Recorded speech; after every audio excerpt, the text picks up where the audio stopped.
Hello everybody and welcome back to another video. Now I did say that we're going to be doing more videos more often. I'll explain what happened with that at the end of the video, but the Suzy Lu story has developed so much since the last time I was talking about it, so much since the last video just over a week ago now. It's absolutely insane. Let's just go through it. Hi everybody, it's Krzear and welcome back to another YouTube video, and yeah, it's insanity. I don't even know what order this all goes in. It's literally just mad. Over the past week, we've had pretty much the entirety of Suzy Lu's history of harassment or things along those lines being completely ripped open. There's been multiple cases brought up where she's been seen harassing other creators. A lot's happened in the past week, to the point where there's now the potential for her to be sued, which we'll explain that one later. But let's go through this Reddit post here by a user called the DRQ. Basically, in this Reddit post here, he gives us a timeline of all the things Suzy Lu's been involved in. Let's go through it. So, April 2015. Let's open this link in another tab. In April 2015, she was accused of buying subs. Basically, we have an image over here. Let's go through it.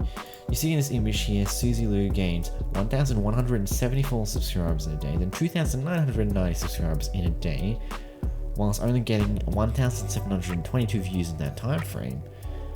But then goes to lose 54 and 32 the very next day, and then gain another 229 to 373 views the next day. So, let's go. Suzy Lu, known as Suzy Lu GME, buys fake subscribers. Here's proof of her purchasing subscribers.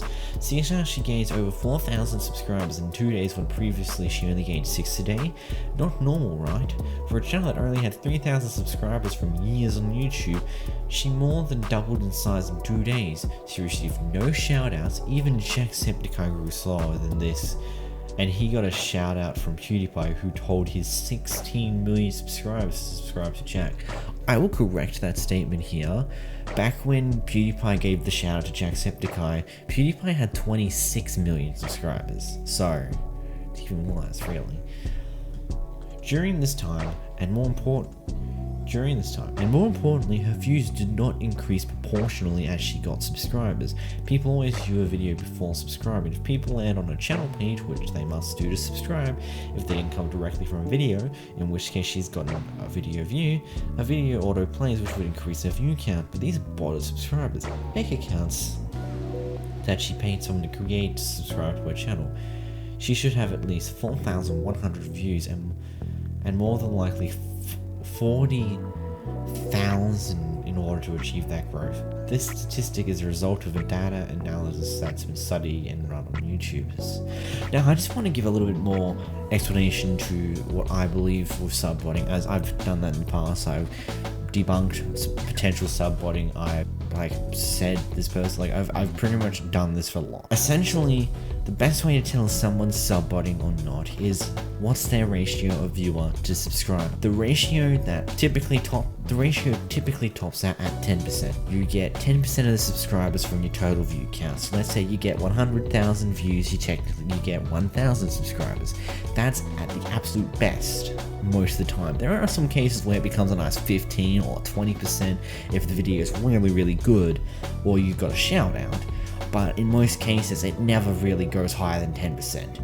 Any higher than that, then things start to get a little bit fishy. In these statistics just here, it shows, on average, over 100% conversion rate, which notice how over the next 2 days, some of the fake subscribers are deleted as YouTube systems begins to catch the fakes. If someone's channel is booming that much, they gain 4,000 subscribers in 2 days, will they really be losing tons of subscribers in the days after? In most cases, when there's a huge subscriber boost on any channel, it tends to last for about a week or even more. It never just goes up and then flatlines, or even worse, loses some. Most of the time, it goes up, hits a spike, and falls back down gradually. There has never been a case, I've never witnessed a case where someone has blown up and then negativity in just the span of a week. We have seen it happen on channels in the span of a year, like Leafy is here, but not in the span of a few days. 9 times out of 10, when you get 3,000 subscribers in a day, you tend to get another 2,000 the next day, then another 1,500 the next day. If it's decreasing, if it's increasing, well then it's increasing. In most cases, when it starts to decrease, it doesn't just go from 2,990 subscribers down to negative 54 in a day. Anyway, that's pretty much the start of the exposing room. If you're enjoying this video, by the way, there's a membership button down below, which would be highly appreciated if you do amply join. It's okay if you don't.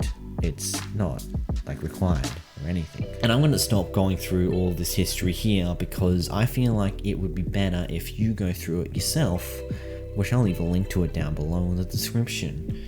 So anyway, we continue on with this, and basically a few days ago. So in Suzy Lu's website, she has pretty much details about how to contact her and how to contact her lawyers. And we have this beautiful Twitter video from Leonard. Let's go over it. You know, I'm kind of curious about what Suzy Lu's legal department actually is. I'm going to do some looking into this. Legal department, Suite 101, Claymore House. Let's have a look at where this goes. Oh, they don't spell department, right? So I can click on it. What's this? PO box.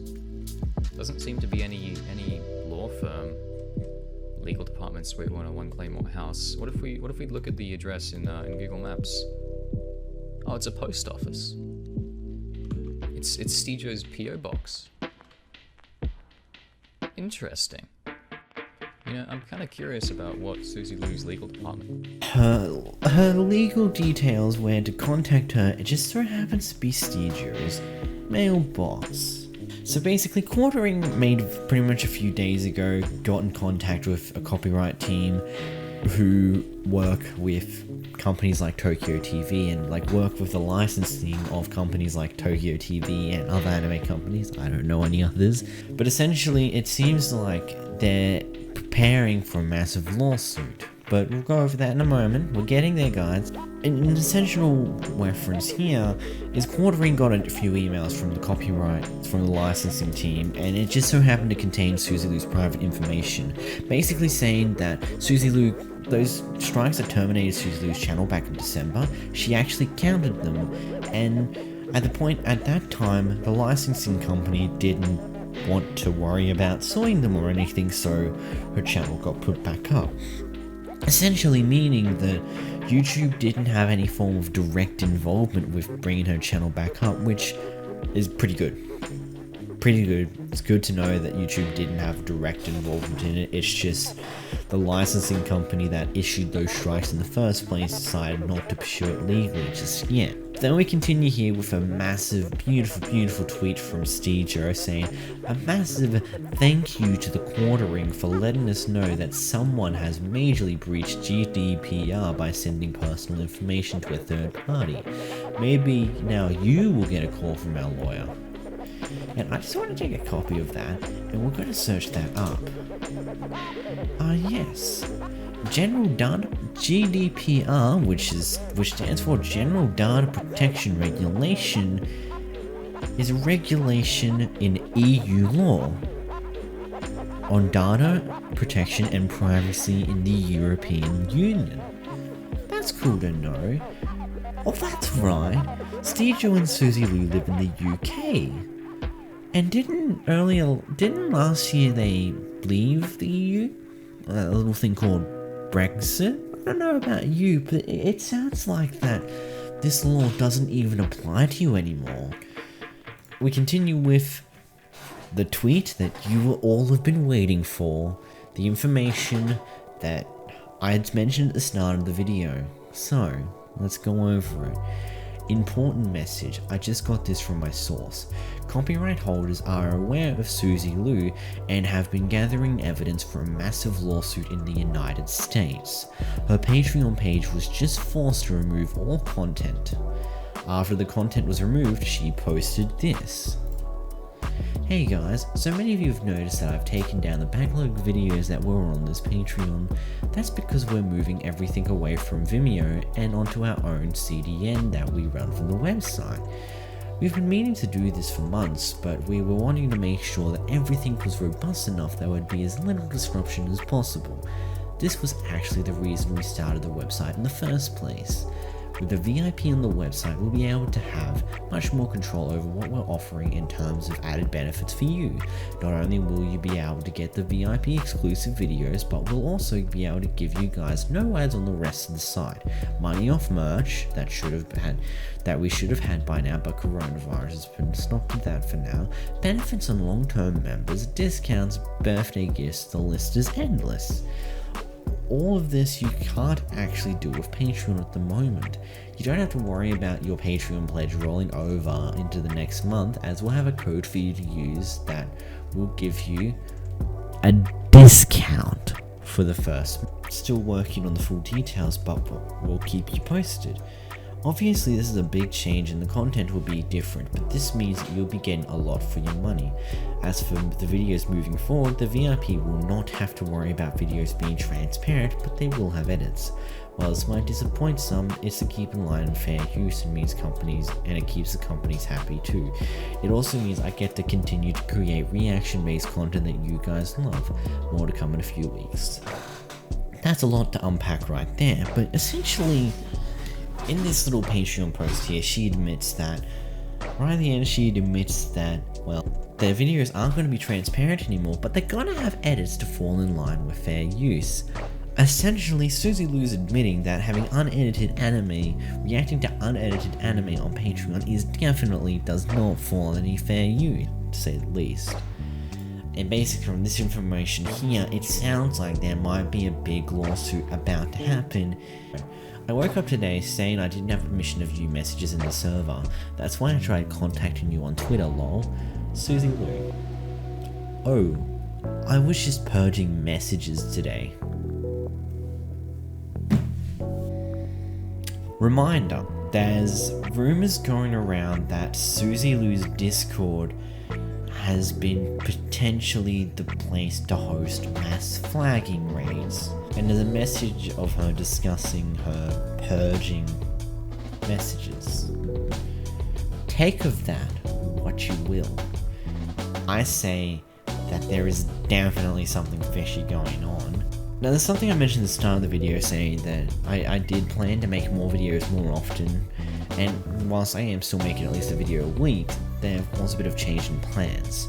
Last week's video didn't perform as well as I would have liked it to. Now, I'm not a person who typically cares too much about that, but it's kind of like one of those things that was such a bad underperformance, it made me rethink what I'm doing. And considering that my past 4 videos have underperformed and have lost me subscribers, it's making me wonder, what type of content are you guys after? And so a majority of the ideas that I had for videos over the past week that was meant to come up on this channel, I didn't feel was right. Like, I guess it just had a worse off motivation groove to it, and just I didn't know what I wanted to do because like. But anyway, I'm after you guys' opinion. So go check out the most recent. Go check out my community tab. I've got a new community post there just asking what video ideas you want to see. What do you want to see on the channel? I'm really interested in what you guys have to say, as I want to continue to make content that I enjoy to make, but I also want to make sure that you guys, the people who are subscribed to this channel that watch these videos that I make, actually still enjoy them. And of course get the topics that they're after. So I highly implore you that after you watch this video, after you hit the like button, you go to my channel, go to the community tab and reply to the most recent community post. And then of course subscribe and turn on post notifications, because that's it for this video, and until next time guys, see ya.